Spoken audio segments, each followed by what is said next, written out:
Giovanni's room. David, our protagonist and narrator, is the centre of an unsympathetic character study as he navigates the choice between Hella, his fiancée, and Giovanni, his lover. On the gunpowder fiction and plot readability scale, this is a bookish book for me. The English itself is fairly plain spoken, although rich with images and metaphor. It's also interspersed with untranslated French phrases, which just sort of ups the difficulty that little bit. Most of the French is fairly simple, but I did have to Google a few of the phrases myself. This is James Baldwin's second novel, which was published in 1956 after his debut in 53 with Go Tell It on a Mountain. At the time, sodomy was still a felony in every state, and homosexuality was listed as a mental disorder. You could be committed for being gay.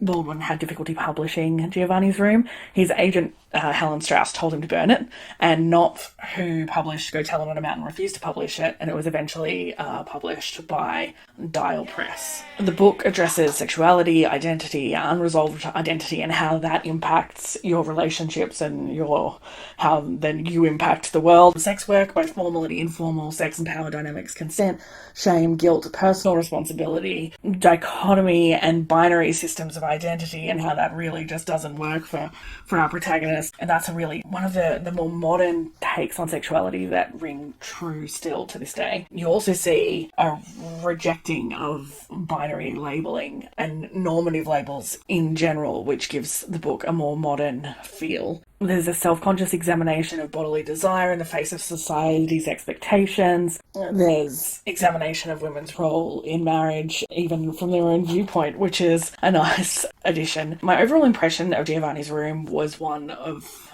claustrophobic, unrelenting shame. It's a sad, sad read, and I want to sort of read a couple of bits because I think that gives you the best taste for the spirit of the writing. Both of these are descriptions of the room, Giovanni's room. Page 77. Before and beside me, and all over the room, towering like a wall, were boxes of cardboard and leather.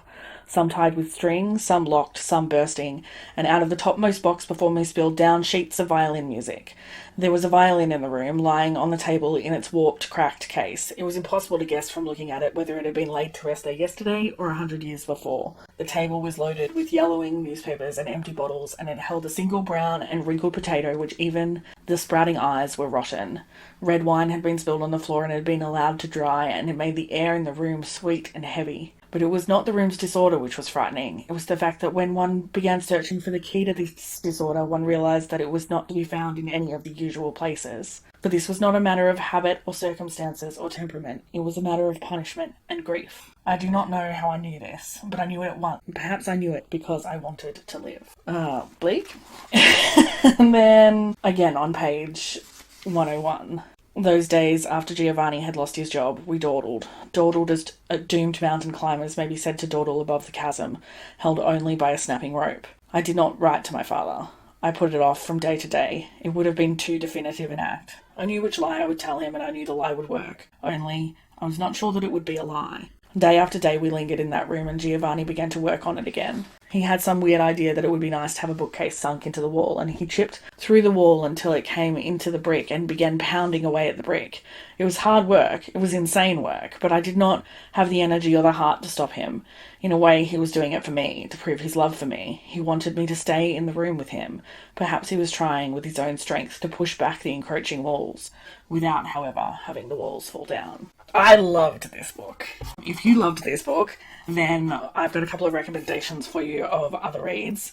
I think you should try Daryl. I think the exploration of identity, masculinity, and how identity frames experience is quite common to both books. And while Daryl is a little bit more humorous, both of them had a similarity for me. The other book that I would recommend is Open Water. Open Water is another of those love stories where you don't really get to sit in the love and enjoy it because it is, I guess, a little doomed from the start. The book I'll be trying next is Swimming in the Dark. It references Giovanni's Room quite strongly, and I've been looking forward to reading that for quite some time.